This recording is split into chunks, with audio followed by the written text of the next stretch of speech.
Hey, dear ones. So, I am just having a beautiful morning with some handwriting practice, and I wanted to share it with you. So, for a long time, I've been interested in this book by Vimala Rodgers, Your Handwriting Can Change Your Life.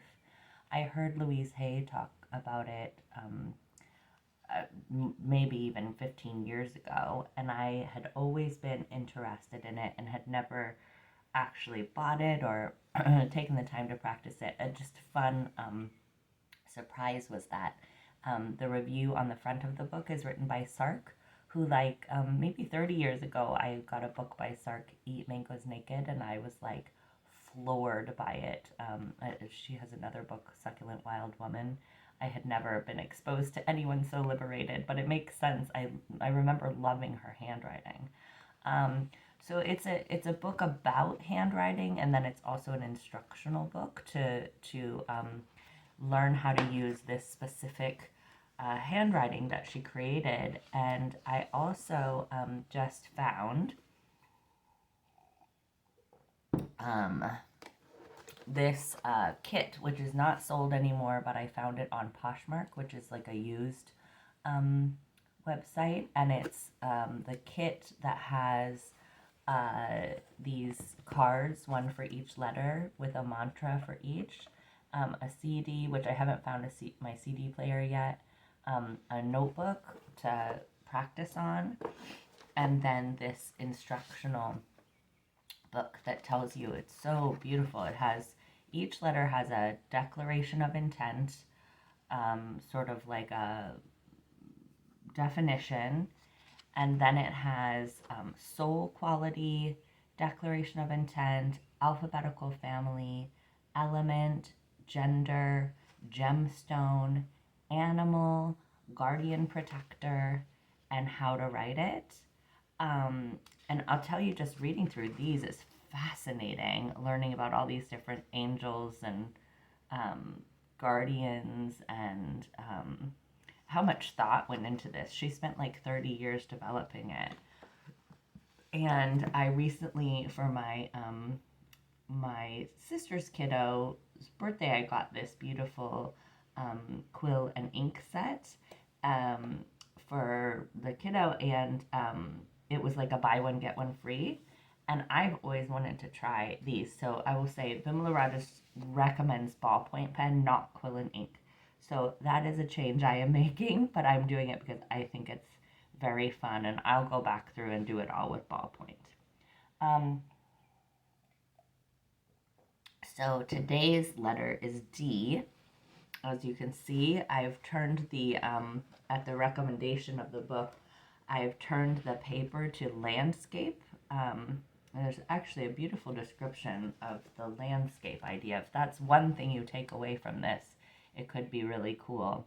It says, if you want to begin thinking out of the box, however, and discover a fresh new way of looking at your relationships, your job, attitudes, and create the possibility of turning around self-defeating patterns you keep repeating in your life, go landscape. So there's much more detail on it, but just that phrase alone makes me feel like, yes, please. So I've turned my paper landscape. She also highly recommends not using lines. Um, the lines are, again, like a way to follow the rules and keep in line and not have your creative individual self. So the D is very fascinating to me because it's positive sensitivity towards others.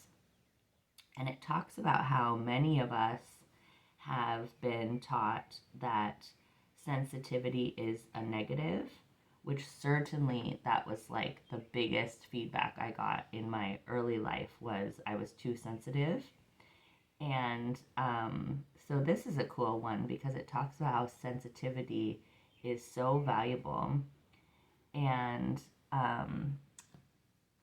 the the Declaration of Intent, I think, is really cool because it's my favorite quote from Byron Katie, basically in different words. So my favorite quote from Byron Katie is, well, I guess it's a little different from it sums up Byron Katie's teaching that all stress comes from your thoughts and beliefs. And my favorite quote is that if I was thinking and believing what you were thinking and believing, I'd have done the same thing. So this one's a little bit different, but it captures the idea that all of our stress comes from our thoughts and beliefs.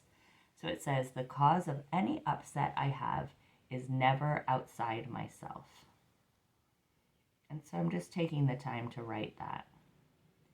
And I remember when I was very young, one of my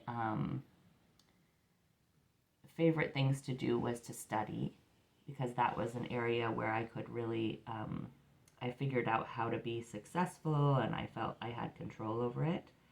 So I studied study habits. And one of the study habits I loved most was writing. Rewriting material that you want to learn is a really wonderful way to learn it, as is saying it out loud while you write it.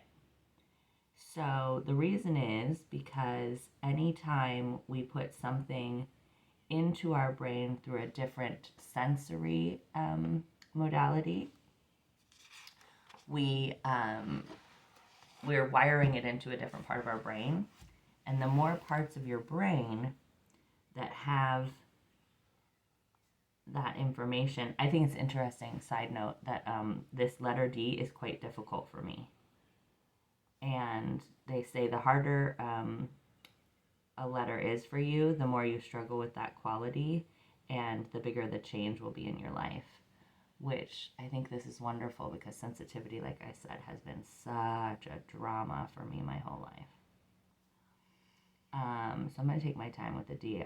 This is my second day on the D, and I think I'm going to keep going until I feel comfortable with it.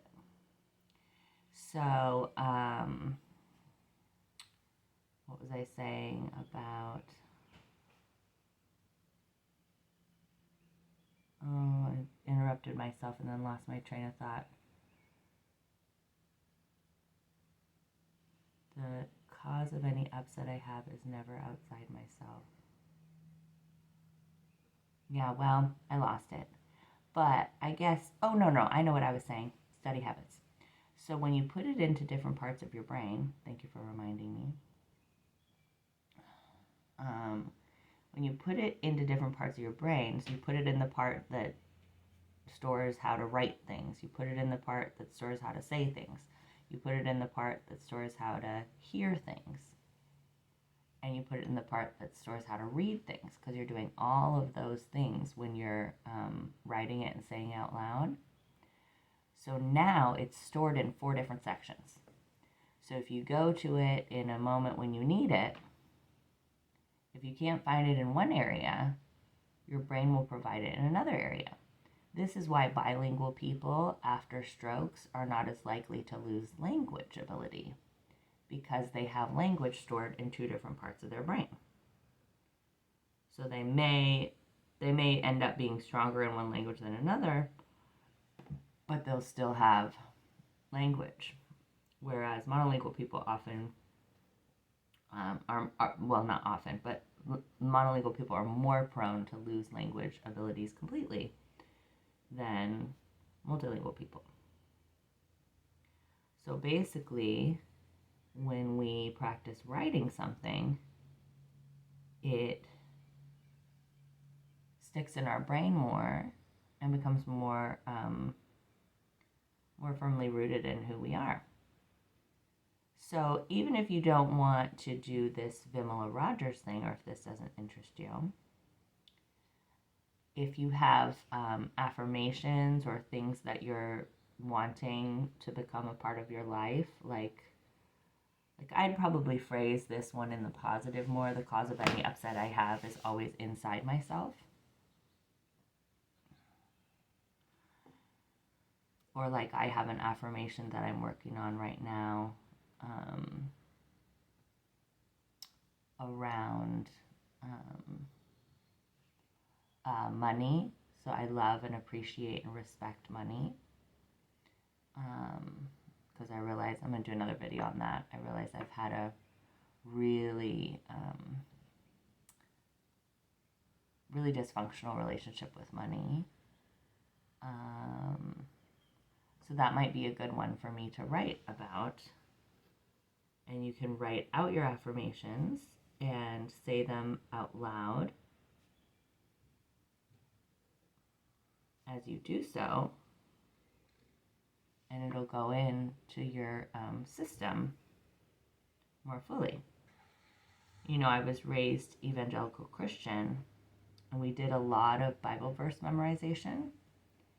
And I think that's actually a wonderful practice to study and contemplate and memorize and repeat something that is meaningful to you.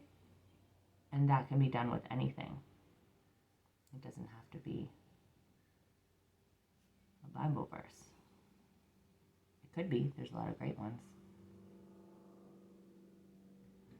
So I love you. And I'm sending you all of the awareness that you can possibly have of how loved and cared for you always are, always have been, and always will be. Okay. Love you.